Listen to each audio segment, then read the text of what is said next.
বলছি দেখো দেখো, যার জন্য জগতে কেঁদে আগুন হয়ে যায়, আজ সেই ব্যক্তি তোমার রাধারানীর চরণ তলে কাঁদছে। বলি ওগো দেখো ভক্ত, বলি সেই তো কাঁদে গো,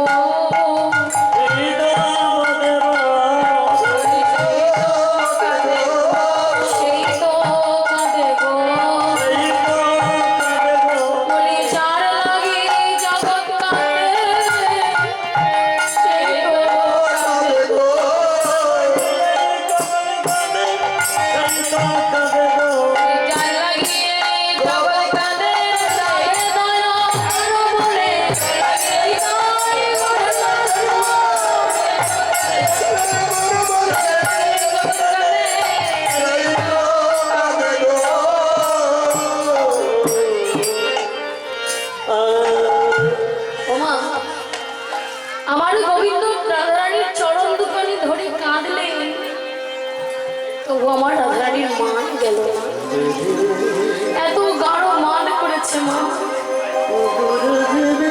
এত তুমুলের মান করেছে, যারকে পাওয়ার জন্য একটি বার তার চরণ পাওয়ার জন্য পুরো জগৎবাসী কেঁদে যায়, আজ সে কিনা রাধার চরণ তলে কাঁদছে, রাধার কাছে ক্ষমা চাওয়াছে। বলে রাধে গো আর হবে না, তুমি আমায় ক্ষমা করে দাও। কিন্তু রাধে ক্ষমা করলেন না, তবুও মান ভাঙলো না, সেই মান মঞ্চে প্রতিষ্ঠিত হলে। এদিকে আবার কি হয়েছে মা? সাম দান ক্রিয়া নতি ভেদ উপেক্ষা, ও মা উপেক্ষা, এবার উপেক্ষা করে চলে যাবে।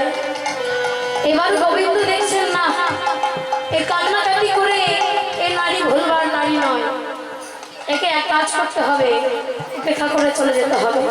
গোবিন্দ আমার কি করলেন মা? একটু রাগান্বিত ভাব করে বলছে, শোনো রাধে, এতক্ষণ ধরে পায়ে ধরে সাজছি কাঁদছি, তাও মান যাচ্ছে না, ঠিক আছে থাকো তুমি তোমার মান নিয়ে, আমি চলে গেলাম। ও মা আজ কি হয়েছে মা? আজ গোবিন্দ আমার রাধারানীকে রাগে দেখিয়ে চলে গেল নিজের বাইরে।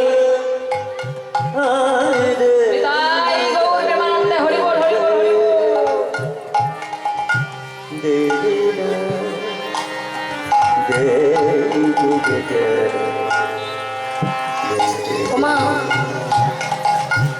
আজ গোবিন্দ আমার রাধারানীকে বলছে, যাও যাও যাও যাও, থাকো তোমার মান, আমার দরকার নেই তো, তোমার তোমার আমার আর দরকার নেই, তুমি থাকো তোমার মান নিয়ে, আমি চললাম। আজ গোবিন্দ আমার সুন্দর ছেলে চলে যাচ্ছে, আরে যেই না চলে গিয়েছেন, দেখুন বাবা নারী জাতির কি স্বভাব, যতক্ষণ ভালোবাসার মানুষটি কাছে ছিল, পা ধরে সাজছিল, মান ভাঙলো না। আরে যেই ভালোবাসার মানুষটি রাগ দেখিয়ে চলে গেল, বললো যাও যাও তোমার মতো অনেক আছে, একটা কিলো 10টা আসবে, থাকো তোমার মান নিয়ে। রাধারানী তখন নয়নটা তুলে চরণ তলে তাকিয়ে বলছে, সখী রে সখী, বলি সে কই? ললিতা বিশাখা রেখে গিয়ে বলছে, কে কই? সখী সে কই? আবার বলে সে কই? বলি কে কই? বলি সখী রে এই তো আমার চরণ তলে। ওমা আজ রাধারানী সখীকে ধরে ধরছে, ললিতা অবিশাখা, বলে সে কই সে কই সে কই সে কই সে কই সে কই সে কই সে কই সে কই, এই তো এখনই কাছে ছিল, সে কই সে কই এখনই কাছে ছিল,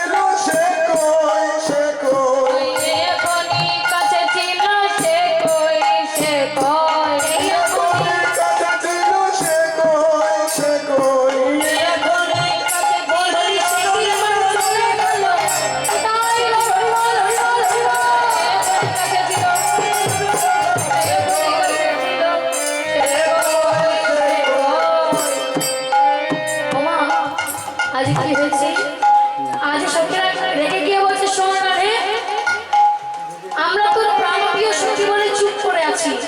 বলি যতক্ষণ তোর বধূ তোর পাশে তোর পা ধরে ক্ষমা চাইলে তোর পা তার মস্তকে নিল ওমা তাও হলো না না হ্যাঁ তাও তোর মান ভালো না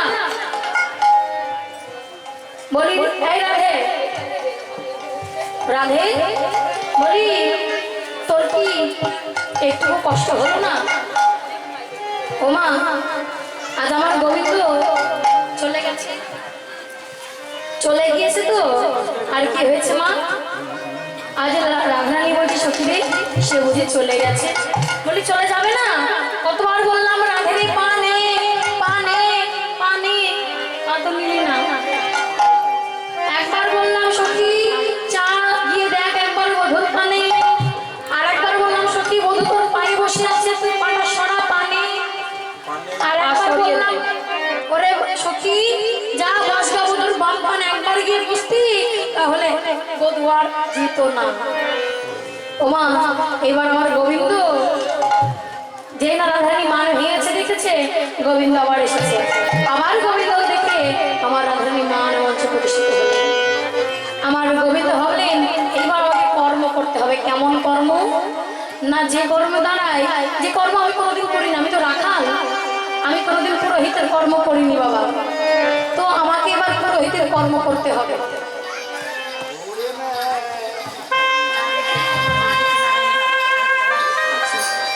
গোবিন্দ সেবার জন্য মাতা নারায়ণী হলদার তার স্বামী এগুলো পরলোকে গমন করেছে তার আত্মার শান্তি কামনার্থে গোবিন্দ সেবায় 250 টাকা দান করেছে আপনারা আশীর্বাদ করবেন তার আত্মার যেন শান্তি কামনা হয় নিতাই গৌর হরি বল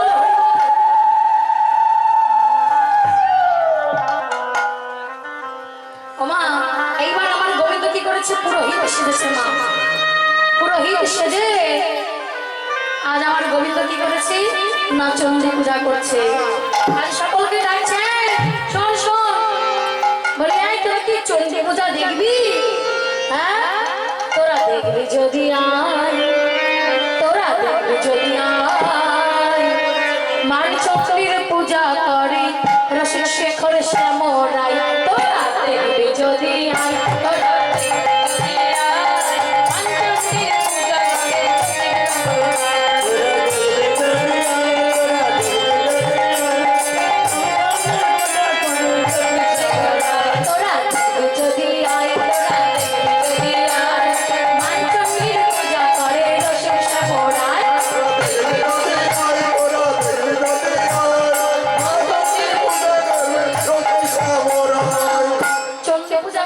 হবে না সামগ্রী লাগে তাই না সামগ্রী কই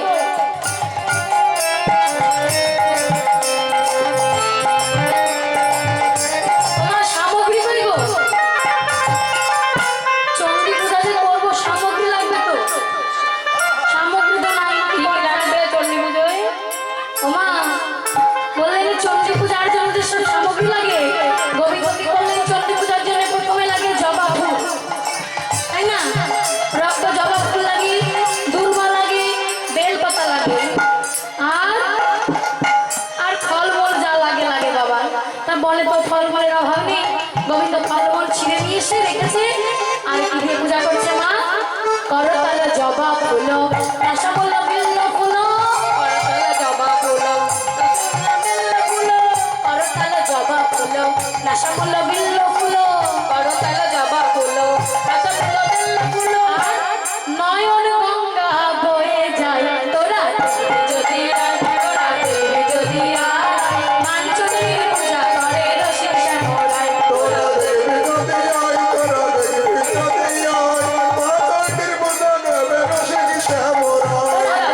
যদি আয় তোরা যদি আয় মান চণ্ডীর পূজা করে রসিক শ্যামরায় ওমা এইবার গোবিন্দ আমার রাধারানীর চরণ তলে বসে মান চণ্ডীর পূজা করছে কেমন ভাবে ওমা আজ গোবিন্দ আমার মন্ত্র পাঠ করছে ভাবছি যদি আমি কর্ম করে দেখাতে পারি তাহলে যদি আমার রাধারানী মান ভেঙে যায় আজ তিনি কিভাবে মন্ত্র পাঠ করছে মা হাতে করতাল হচ্ছে জবা ফুল আর এই যে নাসামূল আর এই দুই নয়ন হলো বাবা বেলপত্র আর এই নয়নে দিয়ে যে জল বর্ষণ হচ্ছে সেইটা বাবা হচ্ছে গঙ্গা জল। ওমা আজ আমার গোবিন্দ মন্ত্র পাঠ করছে। আজ আমার গোবিন্দ চন্ডিকা অর্থাৎ রাধারানীকে, মান চন্ডী অর্থাৎ রাধারানীকে লক্ষ্য করে মন্ত্র পাঠ করছে। কেমন ভাবে? সর্বমঙ্গল মঙ্গলে শিবে সর্বার্থ সাধিকে শরণ্যে স্তম্ভকে গৌরী নারায়ণী নমস্তুতে। সর্বমঙ্গল মঙ্গলে শিবে সর্বার্থ সাধিকে শরণ্যে স্তম্ভকে গৌরী নারায়ণী নমস্তুতে।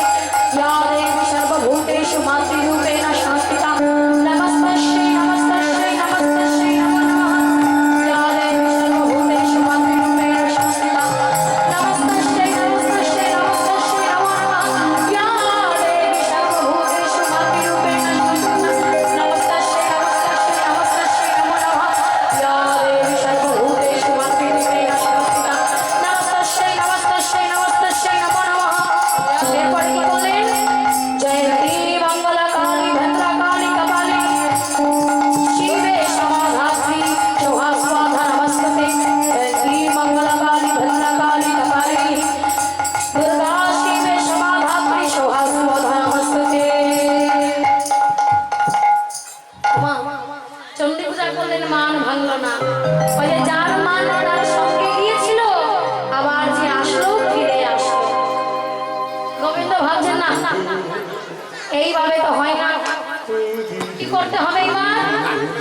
না, এবার নতুন রসের সৃষ্টি করতে হবে। ওমা গোবিন্দ আমার এত কিছু করলেন, সব সার হলো, কিছু কাজে লাগলো না গো। আজ গোবিন্দ মনে মনে ভাবছে, ওমা যদি মায়েরা রাগ করে, মা পূজা করতে পারবেন তো? মা বাবা, হ্যাঁ পূজা করতে পারবেন তো? মন্ত্র পাঠ করতে হবে। ওমা ধরেন আপনারা মান করেছেন, হ্যাঁ একদিন পরীক্ষা করে দেখবেন যে সত্যিকারের বাবারা মান বানায় কিনা। এই যে রস লাস্টে যে শেষে যে রসটি আছে, যে পথটি আছে বাবা, রস নতুন রসের উদ্ধার করা বাবা, নতুন রস সৃষ্টি করা। হ্যাঁ তো কি হয়েছে মা? এই রসান্তর সৃষ্টিতে, রসের নতুন রস সৃষ্টিতে 100% যদি সত্যিকারের ভালোবাসে কাউকে কেউ যদি, তাহলে আরো মান করে থাকতে পারবে না। তুমি বল মা, একদিন কি হয়েছে জানেন তো? একদিন আমাদের বাড়ির পাশে একটা দিদি বাবা ওই দাদুর উপরে রাগ করেছিল, বুঝলে? তো দাদু ভাবছে মানে কি করে ভাঙা যায়, কি করে ভাঙবো। তো তিনি কি করলে, তো সে মনে মনে ভাবছে ও তো প্রতিদিন রান্না বান্না করে, আজকে না হয় এক কাজ করা যাক, যেমন করে পারি আমি হাত দিয়ে রান্না করবো। ওমা আর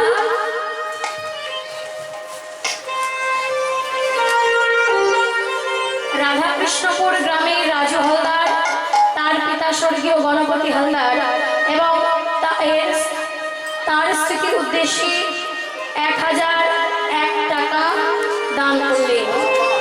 আপনারা আশীর্বাদ করবেন স্বর্গীয় গণপতি হালদার, তার আত্মা যেন শান্তি পায়, রাধা গোবিন্দের চরণে যেন তার মুক্তি হয়, এবং তার পুত্র যিনি 1001 টাকা দান করেছে গোবিন্দ সেবায় রাজু হালদার, তার সংসারে যেন রাধা গোবিন্দের কৃপা হয় এবং তাদের সকলেই যেন রাধা গোবিন্দের যে কৃপা মুখী হয়, যেন রাধা গোবিন্দের চরণমুখী যেন হতে পারে।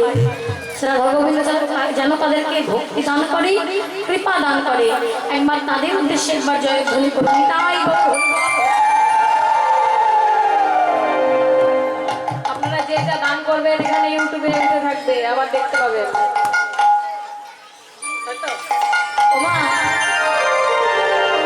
আজ আমার গোবিন্দ সেই ওই দাদুটার কথা বলি, দাদুটা বাবা কোনোদিন রুটি ভাজতে পারে না, কোন রকম বেরিয়েছে, বেলে বেলে বাবা গোল তো আর হয়নি, কোনটা হয়েছে চ্যাটকা, কোনটা হয়েছে পর্বতের মতো, কোনটা হয়েছে সাগরের মতো, মানে রুটি হয়নি কিন্তু ভেজেছে বাবা। এবার রুটি দিয়েছে আখাই, রুটি পুড়ে গেছে, রুটি হয়। এইবার বেশ করে রান্না বান্না করে নিয়ে গিয়ে বলছে, এই দেখো তোমার জন্য রান্না করে এনেছি, খাবে নাকি? তো বাবাটা বলছে আমি একটু খেয়ে একটু লোভ লাগিয়ে দিই। একটা রুটি ছিঁড়ে তরকারি দিয়ে মুখে তুলেছে, তুলে বলছে স্বাদ গো, কেউ তো আর খেলো না, আমি একাই খাই। তো দিদি আমার সারাদিন রাগ করে আছে, তো কিছু খায়ও নি। খাবার দেখে একটু খেতে ইচ্ছে হয়েছে, খাবো মানে খাবার দেখে খেতে ইচ্ছে হয়েছে, গিয়ে পাশে বসেছে, বারবার তাকাচ্ছে আর এরকম করছে। দাদুটা বলছে কি গো, খাবে নাকি? না না খাবো না, আরো তো খাবো না। আর দু একবার বললেই খাবো। আবার পরে পরে তাকাচ্ছে আর বলছে দু একবার বলবো খাবো না, তারপরে যদি বলে আর না খাবো না, যা খিদে পেয়েছে। হ্যাঁ গো খাবে নাকি? না বললাম তো খাবো না। এইবার বাবা শেষবারের বেলায় কি করেছে, দাদু বলছে আর একবার বললে, এতবার বললাম খেলো না তো, এইবার আর বলবো না। এইবার দিদি মনে মনে ভাবছে আর একবার বল, আর একবার বল, আর না করবো না, একবার বল। ওমা সেই যে গেল আর বললো না। দিদি রেগে গিয়ে বলছে কি গো, আর তো খাওয়ার কথা বললে না? বলছে আমি তো জানতাম তুমি খাবে, শুধু শুধু না না করছিলে, সেজন্য রাগ করে বলিনি না খাও। মান ভেঙে গেল। রাধারানী তো আমার দিদি নয়, রান্না বান্না করে দিলে মান ভেঙে যাবে। আমার গোবিন্দ চণ্ডী পূজা করলেন, মান ভাঙলো না। শাম হয়েছে, দান হয়েছে, ক্রিয়া হয়েছে, গতি হয়েছে, ভেদ হয়েছে, উপেক্ষা হয়েছে, এবার রসম। গোবিন্দ বাবা কুঞ্জ থেকে আবার বেরিয়ে গেছে। বেরিয়ে গিয়ে বলছে শোনো শোনো, আমি যে বেড়ে যাচ্ছি আমি আর ফিরবো না, বলে রাখলাম। এবার গোবিন্দ চলে গিয়েছি, যেতে যেতে ভাবছে আমি তো রাধারাম করে মান স্থাপন করে এসেছি, যদি মান না ভাঙে, আমি যদি না ভাঙাই, রাধারানীকে আর পাবো না। আমি এক কাজ করি, সত্য মিথ্যা দিয়ে আমি যাই, ফিরে যাই। ওমা যেই না মন্দিরে ফিরে গেছে, ললিতা বলছে এই যে এখনই গেলে আবার ফিরে এলে কেন গো? আমি জানি জানি আমার সখীকে না দেখলে তোমার চলে না। আর থামো তো, শোনো, তোমার সখীকে দেখার জন্য নয়, আমি যাচ্ছিলাম, আমি এমন একটা খবর পেলাম, তো তোমাদেরকে না বললে তোমরা আমার ভাববে যে এত বড় কথা লুকিয়ে গেছি, তাই বলতে এলাম। কি কথা গো বধূ? কি কথা বলো শুনি। বলবো তো অবশ্যই, কিন্তু ও ললিতা, ও বিশাখা, বিশ্বাস হবে তো? বলো তো দেখি। শোনো বধূ, তুমি বলে দেখো বিশ্বাস করি কি না করি। ওমা কি হয়েছে না? আমার গোবিন্দ বলছে জানো ললিতা, আমার কি দুঃখ। আমি পদ দিয়ে হেঁটে যাচ্ছিলাম, তাই একজন জ্যোতিষীর সাথে দেখা হলো। আমার জ্যোতিষীর কাজ কি গো? ভক্তমন্ত্রী পাই না, ভক্তমন্ডলী বাবারা জ্যোতিষীর কাজ কি? হাত দেখা। হাত দেখা বলে দিল, তোমার জ্যোতিষীর কাজ হচ্ছে হাত দেখা। আজ গোবিন্দ বলছে ললিতা গো, একজন জ্যোতিষীর সাথে দেখা হলো, সে আমার হাতখানা টেনে নিয়ে আমার হাত বিচার করে কি বললো জানো? কি বললো গো? ওমা আজ গোবিন্দ বলছে এই দেখো আমার হাত, দেখেছো? এই যে আমার হাত, এই যে দেখছো শিরা, এই যে রেখা, আমার এই রেখা দেখে জ্যোতিষী কি বলেছে জানো? ও আমার ওই রেখাটা দেখে জ্যোতিষী বলেছে ললিতা গো, কি বলবো, বলছে যে শোনো শোনো গোটের রাখাল, শোনো বলি তোমার হাতে তো সময় খুবই কম, তোমার হাতে আর বেশি সময় নেই, তুমি আর 2-3-4 দিন বাঁচবে, তোমার যত মনের ইচ্ছা আছে তুমি পূর্ণ করে নাও। হরি বল হরি বল। ওমা আজ যেই না এই কথা বলেছে, তো আজ কি হয়েছে না, গোবিন্দ যেই না বলেছে আমার হাতের রেখা দেখে বলেছে যে আমি আর বাঁচবো না, আর অমনি রাধারানী রেগে উঠে বলছে কি বললে? কোন জ্যোতিষী বলেছে তুমি বাঁচবে না? হ্যাঁ কোন জ্যোতিষী বলেছে? তোমার ওই জ্যোতিষী কি জানে আমি জানি না, তবে আমি 64 বিদ্যার অধিকারী। ওমা পৃথিবীতে বাবা আমাদের দর্শন আর বেদ কটা আছে জানা আছে? বাবারা বেদ কটা আর দর্শন কটা গো? পদকর্তা বললেন সর্ববেদ চারি দর্শন, সর্ববেদ চারিয়া দর্শন করিয়া যাও যেজন, গৌরাঙ্গ চরণ নাহি ভজে, কিবা তার অধ্যায় হন লোচনা বিহীন জন, দর্পণে কিবা তার কাজে। এই যে বললেন চারি বেদ সর্বদর্শন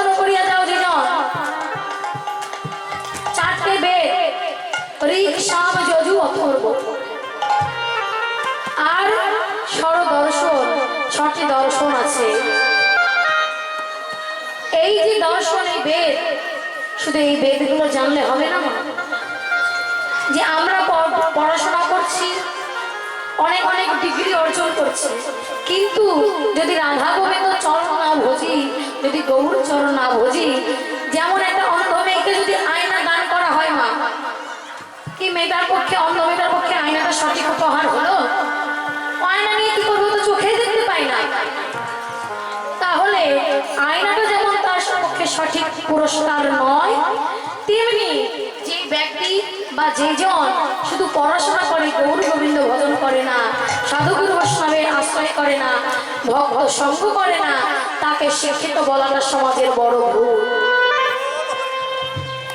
এটাই হলো সমাজের বড় ভুল।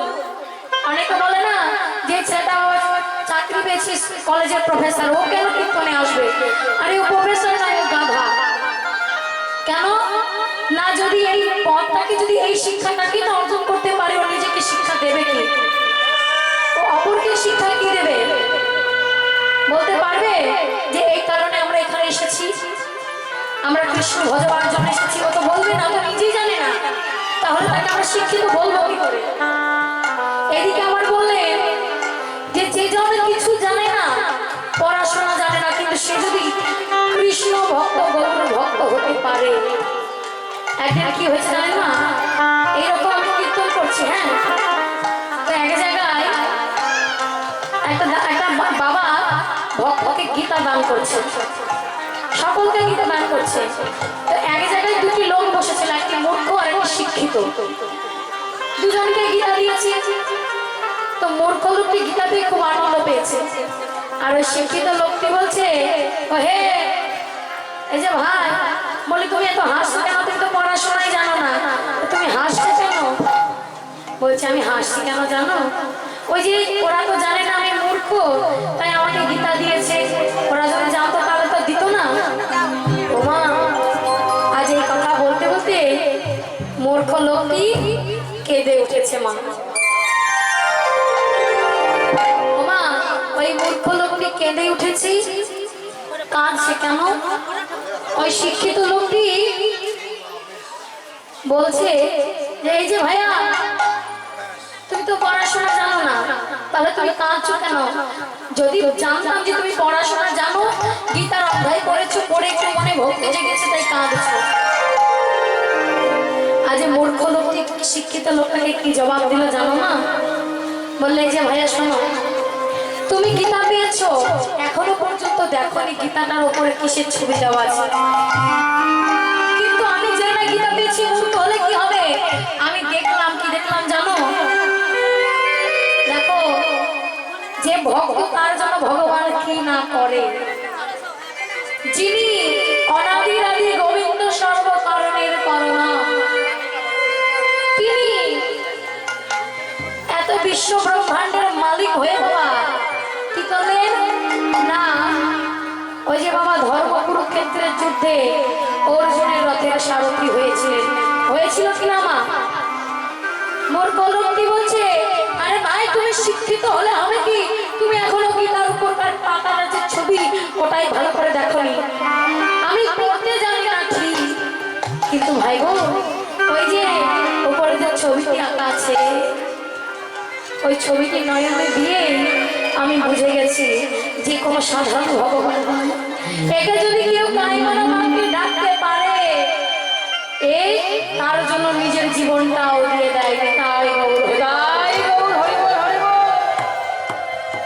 তাহলে মা, যে শিক্ষিত হয়েও সঠিক জিনিসটা না দেখে অপরকে কটাক্ষ করে, অপরকে টোল টিটকারি কাটে, সে কি মূল আদৌ শিক্ষিত? সে তো আসল অশিক্ষিত। শিক্ষিত কোনটা মা, কোনটা বাবা আসল দিয়ে দেখলেন তো মা? ওই মূর্খ লোকটি আসল আর নকলটা পার্থক্য করে দিল, বললো তুমি শিক্ষিত হয়ে অশিক্ষিত। তুমি গীতার ওপরের পৃষ্ঠাটাই উল্টে দেখোনি, ওই গীতার ওপরের ছবিটা কি দেওয়া আছে দেখেছেন মা? গীতার ওপরে কি দেওয়া আছে দেখেছেন বাবা? অর্জুন বসে আছে, 7টি ঘোড়া, আর রথে চালাচ্ছে, রথের সারথি আমার গোবিন্দ। এটাই যদি একবার ভালো করে দেখতে পারেন, এর মধ্যে যদি ডুবে যেতে পারেন আপনাকে গীতা করতে লাগবে না। এটা বুঝেই যদি ভক্ত হন, ভক্তি আপনার হৃদয়ে সংসার হয়ে যাবে। নিতাই গৌর, নিতাই গৌর, হরি বল, হরি বল। আজ রাধারানী বলছে, বধূ, ওই জ্যোতিষী কতটুকু জানে আমি জানি না, তবে আমি 64 বিদ্যার অধিকারী, আমিও জ্যোতিষী বিদ্যা কম জানি না। দাও দেখি তোমার হাত দেখি, আমি দেখে বলি তোমার হাতে কি আছে। ওমা, রাধারানী মান করেছিল, রাধারানী ভুলে গেছে। কেন বলুন তো? কোন প্রেমিকা যদি জানতে পারে যে তাদের প্রেমিক মরতে বসেছে, থাকবে গো মারা, থাকবে?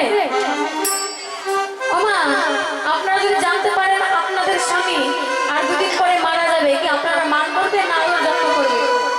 কাছ থেকে সরবেন না, তাই না? হ্যাঁ, সর্বক্ষণ জড়িয়ে থাকবে। যে মানুষটা আর দুদিন আছে, রাধারানীও তেমনি বাবা মান ভুলে গেছে। গিয়ে ছুটে এসে গোবিন্দের হাত নিজের হাতের উপরে নিয়ে বলছি, দেখি দেখি, কই দেখি। বধূ, তুমি তো মিথ্যে কথা বললে, আমি তো দেখছি তোমার এখনো লাখ লাখ বছর আয়ু আছে। বলি গোবিন্দ, অবধূ শোনো, তুমি লাখ বছর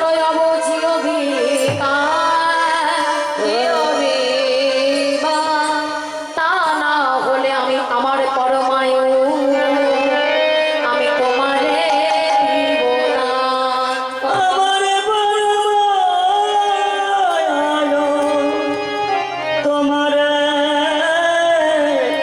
দিব না।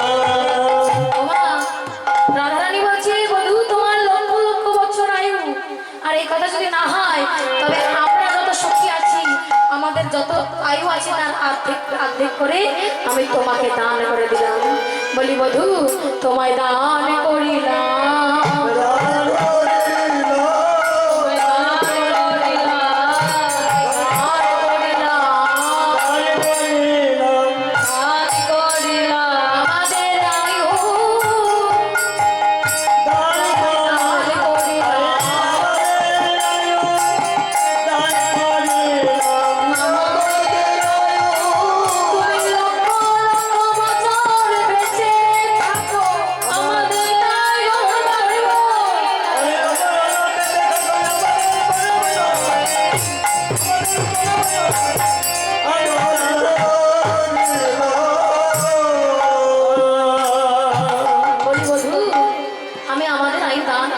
কতটা ভালোবাসলে মা এই কাজটি করা যায়, নিজের আয়ু অন্যকে দিয়ে দেওয়া যায়।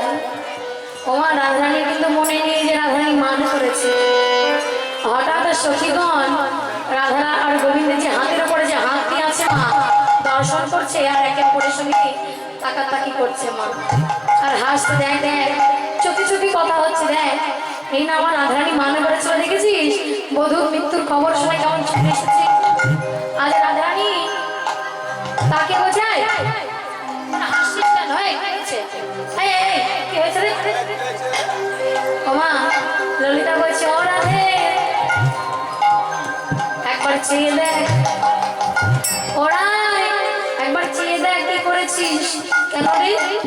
ওমা, চেয়ে দেখে রাধারানী গোবিন্দের সাথে কথা বলছে, কিন্তু ওই যে হাতটা নিয়েছিল রেখা দেখবার জন্য, হাতটা কিন্তু হাতের উপরে আছে। রাধারানী তৎক্ষণাৎ লজ্জা করে দূরে গিয়ে বসেছে মা। আজ সখীরা বলছে, রাধে আর অত ঢং করিস না, অত ঢং করতে হবে না তোকে, বেশি ঢং ভালো নয়, বুঝলি? শোন, অনেক মান করেছিস, দেখুন মা কত কিছুর পর মান ভাঙলো। দূর জয় মান তো একেই বলে যে মানকে সহজে জয় করা যায় না। 7টি পথ অবলম্বন করে শেষের পথটায় রাধারানীর মান ভেঙে গেল। তবুও ভাবলো না, তবুও আমার রাধারানী মুখটা ভার করে রাখলো। কেন? কেননা ওই যে নিজের ভালোবাসার মানুষটা অন্য কারোর কাছে ছিল, আমাকে কথা দিয়ে আমার কাছে আসেন।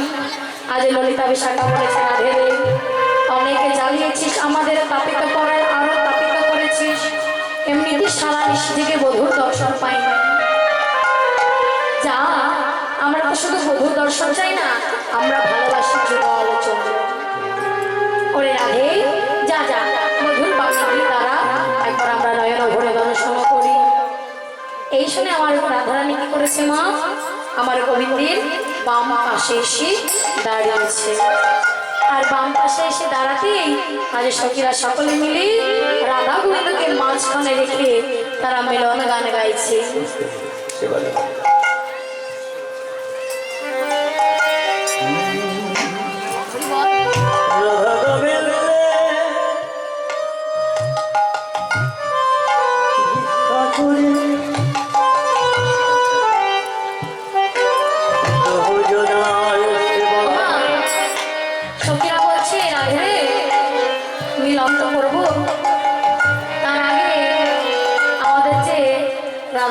সেবা দিতে হবে। এই ললিতা, এই বিশাখা, বল তো সারা নিশি জেগেছিলাম, ফলগুলো তো পারা হয়নি, তাই এক কাজ কর না, যা গিয়ে একবার দেখ কারো কাছে কিছু পাস নাকি। ও মা, আজ কি হয়েছে? আজ রাধারানী আমার গোবিন্দের সঙ্গে বসেছে, আজ রাধারানী এবং গোবিন্দ দুজনে বসেছে, আর সকল সখীরা আজ ব্রজের দাঁড়ে দাঁড়ে গেছে রাধা গোবিন্দের জন্য সেবার জন্য ভিক্ষা চাইতে। বলছে রাধে, মিলন তো করবো, কিন্তু একটু দাঁড়া, তোদেরকে সেবা দিব। হরি বল, হরি বল মা। আজ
ভিক্ষা করে সেবা করে এবার যুবরে ঘিরে নৃত্য করেছে।